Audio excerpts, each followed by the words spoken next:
Alabama transgender and gay rights groups are defending the employment of a trans counselor at the U.S. Space and Rocket Center after many called for that employee to be fired after multiple parents withdrew their children from space camp because of that counselor.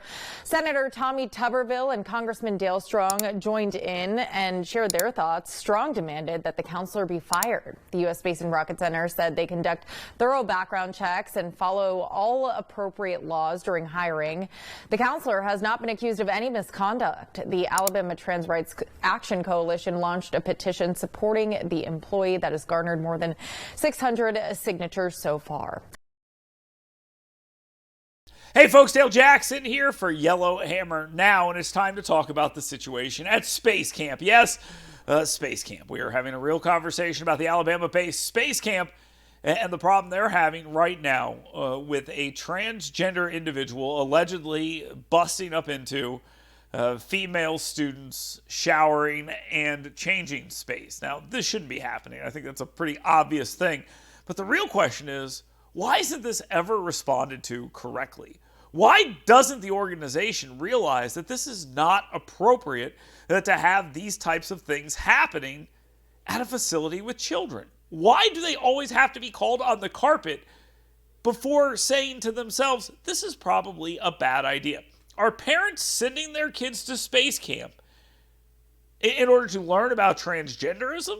Or are they sending them there to learn about space? I think it's in the name. I could be completely wrong on this. And when the issue is raised, it's a pretty simple fix. You say, look, you know what? This was an oversight. We made a mistake, and we're not going to allow this to happen again. This is a biological male going into the sleeping and changing and showering spaces of females, young females. In no circumstance is this okay. But because that person says that they're a female, we just say, oh, yeah, that's fine. And we allege, like we're seeing some in the media do and some organizations, that this person can do these things because it's not a big deal because they're really a woman. Well, no. They claim to be a woman, and they can live their life as a woman, and they can even work at space camp as a woman. I know, magnanimous of me to allow that to happen. But just because that individual has decided that is the path for them, that doesn't mean society changes for them. They have to still operate within society. And I'm sorry, our bureaucracies are absolutely out of control. That's the real problem here. This is an entity that is funded through donations, that's true, but state and federal dollars as well.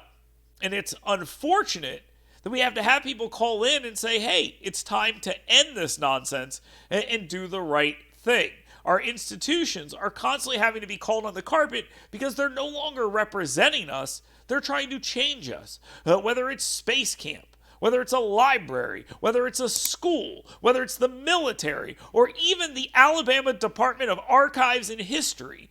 The bureaucrats in our society have decided that they get to call all the shots. Not even the elected officials who are elected by people, it's the bureaucrats.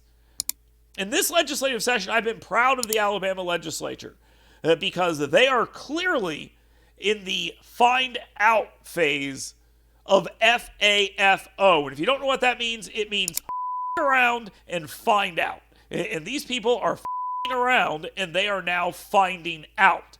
And I expect that to happen at Space Camp as well.